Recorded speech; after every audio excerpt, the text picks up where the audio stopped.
नमस्कार, शख्सियत कार्यक्रम में आपका स्वागत है। मैं आपके साथ मुरली मनोहर और आप देख रहे हैं नेशनल कवरेज।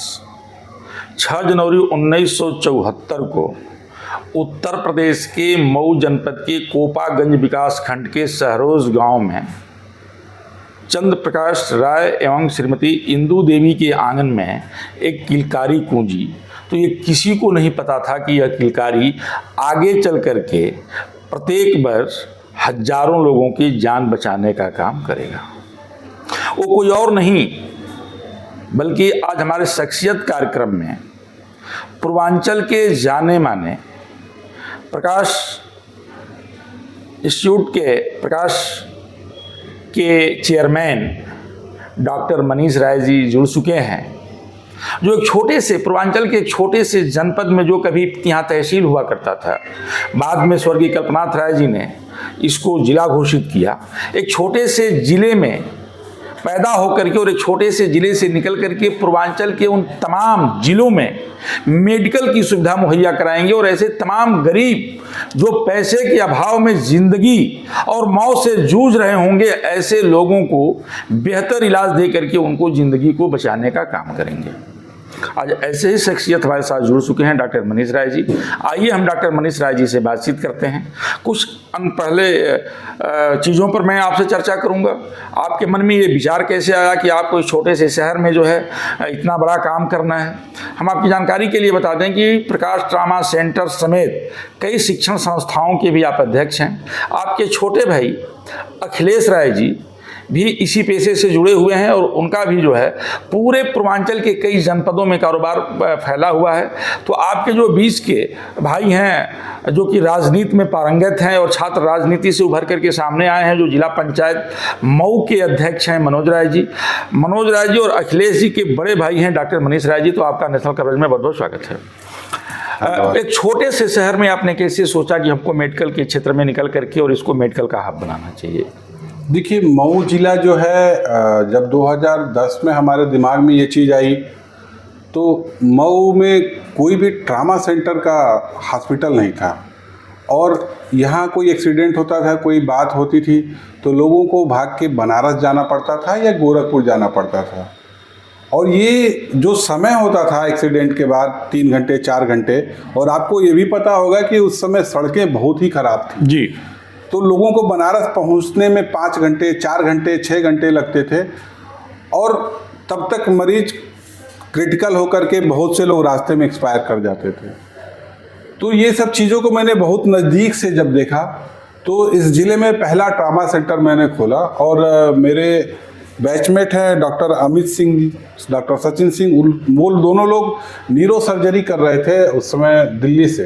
राम मनोहर लोहिया में वो लोग न्यूरो सर्जरी कर रहे थे और उनका जस्ट कंप्लीट हुआ तो मैंने फिर उनसे बात करके 2011 में उनको अपने यहाँ ज्वाइन कराया और फिर हमने ट्रामा सेंटर की शुरुआत की। आप शुरू में एक छोटा सा मेडिकल स्टोर खोले थे, प्रकाश मेडिकल स्टोर। आपने मेडिकल की तरफ आपने ध्यान कैसे आकर्षित किया कि हमें यही काम करना? मेरे पिताजी ने 1984 में मेडिकल स्टोर खोला, प्रकाश मेडिकल एजेंसी, और उसके बाद फिर जब हम लोग आए, हम लोग भाई भी जब पढ़ते थे तो तीनों भाई भी दुकान पे बारी बारी पिताजी का सहयोग करते थे। धीरे धीरे सहयोग करने की कड़ी में 2006-07 में मेरे दिमाग में मऊ में सिटी स्कैन नहीं था और उस समय आजमगढ़ में अनूप सिंह आने वाले थे। तो मेरी एक बार मुलाकात अनूप सिंह जी से हुई तो उन्होंने कहा कि मैं आके आजमगढ़ करूँगा भी क्या कि सिटी स्कैन ही नहीं है, न मऊ में है ना आजमगढ़ में जी। तो मैंने कहा डॉक्टर साहब मैं सिटी स्कैन लगाता हूँ। शुरुआत मेरी वहीं से हुई। मैंने प्रकाश डायग्नोस्टिक सेंटर 2006 के करीब में खोला और 2007 में फिर अनूप सिंह तभी आए। वो मऊ में सिटी स्कैन लगने की वजह से आजमगढ़ में डॉक्टर अनूप सिंह पहली बार आए और आज वो भी एक चमकते सितारे हैं। डॉक्टर मनीष जी, मैं आपसे ये जानना चाहता हूँ कि आप जो है आपके जीवन की कोई ऐसी घटना बताइए, कोई ऐसी कहानी बताइए जिससे आप प्रभावित होकर के मन बना लिए थे कि हम यहाँ ट्रामा सेंटर खोलेंगे। मेरे एक रिलेशन में है संदीप राय जी। उनका 2010 में घोसी चीनी मिल में, वो किसान है, तो गन्ना लेके अपने घर से आ रहे थे और घोसी चीनी मिल के पास वो ट्रैक्टर उनका खड़ा हुआ और वो उनका वहीं पे एक्सीडेंट हो गया। किसी ट्रैक्टर वाले ने या ट्रक वाले ने मार दिया। तो 2010 की बात है। वो एक्सीडेंट होने के बाद वो मऊ आए और सिटी स्कैन की व्यवस्था मेरे यहाँ थी। सिटी स्कैन हुआ, सीवियर हेड इंजरी थी। डिस्ट्रिक्ट हॉस्पिटल में सक्शन तक की व्यवस्था नहीं थी उस समय जी, जिससे कि हम उनका ब्लड कर सकें और मतलब वो प्रॉपर तरीके से सांस ले सकें। तो उस समय बनारस में हेरिटेज हॉस्पिटल हुआ करता था, तो मैं ही उनको जो है यहाँ से लेके हेरिटेज तक गया। फिर इन सारी समस्याओं को मैंने बहुत नज़दीक से देखा और फिर मैंने ये दृढ़ निश्चय किया कि मुझे मऊ में ट्रामा सेंटर खोलना है। और उसकी परिणति करीब 1.5 साल के अंदर ही मैंने इसकी पूरी प्लानिंग करके और मऊ में पहला ट्रामा सेंटर खोला। सबसे बड़ी बात यह है कि इस कार्यक्रम में जो है, जो आपने मेडिकल का क्षेत्र चुना था, इसमें काफ़ी संघर्ष है, काफ़ी मेहनत है और सबसे बड़ी बात यह है कि इसमें रिस्क भी बहुत है और आपकी उम्र भी उस समय बहुत कम थी, बहुत उम्र नहीं थी। आप, हमको लगता है कि 20-22 साल की अवस्था में जो है पढ़ने चले गए। जी बताना चाहूँगा, लोग मिलते गए, कारवां बनता गया। अगर आप ईमानदारी से और मेहनत से आपने चीज़ों को अंजाम देंगे तो निश्चित रूप से आपकी टीम बनती जाएगी और चीज़ें अच्छी होंगी।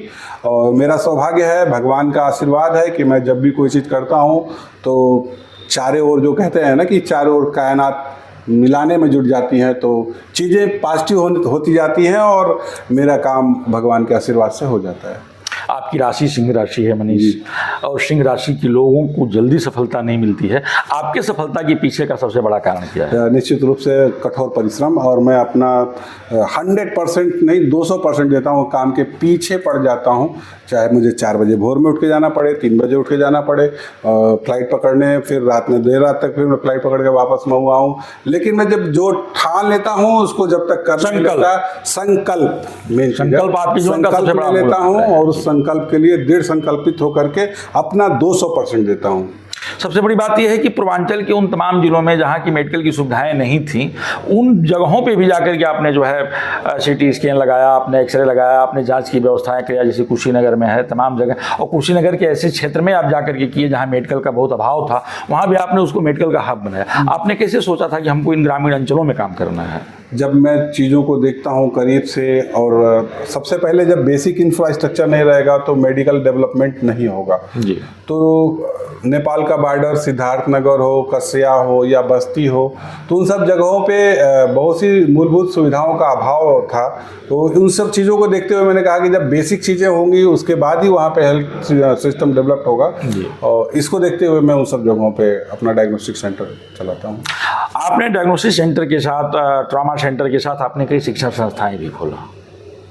शिक्षण संस्थाओं के पीछे का सबसे बड़ा राज और कारण क्या है? आपके मन में कैसे विचार आया कि हमें तमाम शिक्षण संस्थाएं, मेडिकल से जुड़ा हुआ शिक्षण संस्थाएं, इंजीनियरिंग से जुड़ा हुआ शिक्षण संस्थाएं, तमाम शिक्षण संस्थाएं आपने खोला? हमको लगता है कि दर्जन भर से ऊपर शिक्षण संस्थाएं आपकी होंगी। आवश्यकता आविष्कार की जननी है, और निश्चित रूप से जब हम टेक्निकल लोगों को देखते हैं तो इस क्षेत्र में कोई नर्सिंग कॉलेज नहीं था। पहला नर्सिंग कॉलेज मैंने सोचा कि जो है किस तरह से बच्चियों को आगे बढ़ाया जाए, किस तरह से ट्रेंड जो है टेक्निकल हैंड्स आगे आए, तो उसको देख करके 2011 में मैंने नर्सिंग कॉलेज जो है स्थापित किया। और आज हम पूर्वांचल में गर्व से कह सकते हैं कि टॉप 3 में हमारा कॉलेज आता है। और BSc नर्सिंग हो, चाहे GNM की बात हो या NM हो, यहाँ तक MSc नर्सिंग अब हमारे यहाँ होता है। और स्टाफ और टीचर हाईली क्वालिफाइड, साउथ के लोग काफ़ी क्वालिफाइड माने जाते हैं। तो मेरे प्रिंसिपल से लेके वाइस प्रिंसिपल से लेके ज़्यादातर स्टाफ मैंने साउथ का मैं ले आया, और उसकी वजह से जो है टेक्निकल स्टाफ मिले और क्वालिटी हेल्थ की जो है काफ़ी इम्प्रूव कर गई। डॉक्टर तो किसी मरीज के पास सुबह शाम राउंड करने जा सकता है, लेकिन उस मरीज का केयर अगर ट्रेंड स्टाफ नहीं रहेगा तो कौन करेगा? तो उसके लिए सबसे ज़रूरी हुआ मुझे कि ट्रेंड स्टाफ के लिए मुझे नर्सिंग कॉलेज खोलना पड़ा। 1 दर्जन से ऊपर शिक्षण संस्थाएं हैं, सबको आप देख लेते हैं जी, सब पे आपकी निगाह बनी रहती है। 100%। आप ट्रामा सेंटर, मेडिकल, शिक्षण संस्थाओं पे भी ध्यान देते हैं। आपको सोने का वक्त कितना मिलता है? सोने के लिए नींद तो बहुत अच्छी आती है। 11 बजे मैं सोने जाता हूँ तो सुबह 5 बजे उठ जाता हूँ, और जो सोता हूँ तो फिर कोई टेंशन नहीं रहता, नो टेंशन सोता हूँ। लाइफ में अभी भी कभी कोई टेंशन नहीं है, फ्री होकर अपना 100% देता हूँ और भगवान के ऊपर छोड़ देता हूँ, बाकी वो देख लेते हैं। आपके छोटे भाई भी आपके ही क्षेत्र में हैं, उनसे भी आपको कितनी मदद मिल पाती है? बहुत मदद मिलती है। अखिलेश जी बहुत मदद करते हैं, छोटे भाई हैं, और वो भी निश्चित रूप से बहुत मेहनत करते हैं। और डायग्नोस्टिक और Sai college of pharmacy, Indu Prakash polytechnic college, ये 3-4 संस्थाएं, और डायग्नोस्टिक पे वो अपना 100% देते हैं। और हम लोग शाम को एक साथ डिनर करते हैं, बैठ कर डिस्कशन करते हैं, कल क्या करना है इस पर चर्चा करते हैं। और ये बताया मैंने आपको टीम वर्क है, तो हमारी फैमिली भी एक टीम है। टीम वर्क है जी। हाँ, तो हम लोग पूरी फैमिली एक टीम वर्क है। शाम को बैठते हैं, सुबह एक साथ चाय बैठ के पीते हैं, तो उस पर बहुत सी चीज़ें हम डिस्कस कर लेते हैं कि इसको कैसे कर सकते हैं। तो चीज़ें आसान हो जाती हैं जब आप सब मिल के बैठेंगे और किसी चीज़ का सलूशन खोजेंगे तो चीज़ें बहुत आसान हो जाती हैं। पहले कोपागंज में आप लोगों का कब्जा था, अब तो पूरे जिले पे कब्जा है। अरे सर, आप लोग जिले के जो है प्रथम नागरिक हैं। आपके जो बीच वाले भाई हैं मनोज जी, वो जिला पंचायत के अध्यक्ष हैं और जनपद की प्रथम नागरिक हैं। ये इनके बारे में आप क्या कहना चाहेंगे? देखिए, जनता का प्यार है, लोगों का प्यार है कि हमारे बीच वाले भाई तीसरी बार जिला पंचायत सदस्य हैं। आमतौर पे होता क्या है कि कोई एक बार जनप्रतिनिधि होने के बाद वो भी जिले स्तर का प्रधान हो, जिला पंचायत हो, दूसरी बार उसका बहुत विरोध होता है, लेकिन हर बार हमारा गैप बढ़ता जाता है। उसके पीछे है जीत का जो आंकड़ा है वो बढ़ता जाता है। तो हम आप देखते होंगे कि वो परमानेंट, उनको मतलब कोई काम नहीं है, जनता के हित में जुड़े रहते हैं। सुबह 9-10 बजे जब वो बैठते हैं अपने ऑफिस में, तब से लेकर रात के 12-1 बजे तक सबके के यहाँ निमंत्रण में आना, मरने में जाना, जीने में जाना, किसी के यहाँ कुछ लड़की की शादी, किसी के हर तरह की मदद करने के लिए 24 घंटा तत्पर रहते हैं। तो जिसकी वजह से जनता के बीच में रहने की वजह से जनता को उनको प्यार मिलता रहता है और अपना वो भी 100% देते हैं। एक ही आंगन में जो है 3 तरह के लोग हैं। एक जो है सामाजिक सरोकार से जुड़े हुए हैं, दूसरे मेडिकल सरोकार से जुड़े हुए हैं, और पिताजी तो आप लोगों की नींव हैं। पिताजी ने ही सारा नींव रखा था। इसके बारे में अंतिम आप क्या संदेश लोगों को देना चाहेंगे? सबसे बढ़िया संदेश तो यही रहेगा कि माता पिता के साथ रहिए, पूरे परिवार का। एक मिनट मैं आपको रोकूंगा। जब आपने माता पिता का नाम लिया है तो आपने एक कार्यक्रम चलाया था, मुझे याद आ गया कि चारों धाम माता और पिताजी के श्री चरणों में है, और ये काफ़ी पॉपुलर कार्यक्रम हुआ। माता पिताजी को जो है मदर डे और फादर डे पर बैठा करके उनका पूजा करना, लोगों को भी संदेश देना और चारों धाम उन्हीं चरणों में बताना। इसका ये लॉजिक आपने कहाँ से लाया था? कैसे आपने सोचा था इस चीज़ को? देखिए, आज क्या है कि आज की जो युवा पीढ़ी है वो आधुनिकता में अपने माँ बाप को भूल जाती है। बम्बई दिल्ली पे रहना, माँ बाप गांव में अकेले रहे, उनको कोई केयर नहीं। अरे जिन्होंने आपको जन्म दिया, जिन्होंने आपको पाला पोसा, इस लायक किया कि आप उस जगह पे हो, तो आप उन्हीं को भूल जाते हो। तो उन लोगों को ये एक संदेश है हमारा कि अपनी जड़ों को छोड़िए मत, अपनी जड़ों को पकड़ के रखिए। तो आप सुन रहे थे शख्सियत कार्यक्रम में मऊ जनपद के शख्सियत डॉक्टर मनीष राय जी को। डॉक्टर मनीष राय जी जो है प्रकाश ट्रामा सेंटर समेत जो है कई शिक्षण संस्थाओं के अध्यक्ष हैं और प्रकाश ट्रामा के सेंटर के जो है चेयरमैन हैं, और बहुत कम उम्र में जो है लगभग हमको लगता है कि 22 से 23 साल की अवस्था में जो है इस पिछड़े हुए जनपद के लोगों को, गरीब लोगों को इलाज के लिए जो है एक बेहतर जो है चिकित्सा पद्धति की आपने शुरुआत कराया था।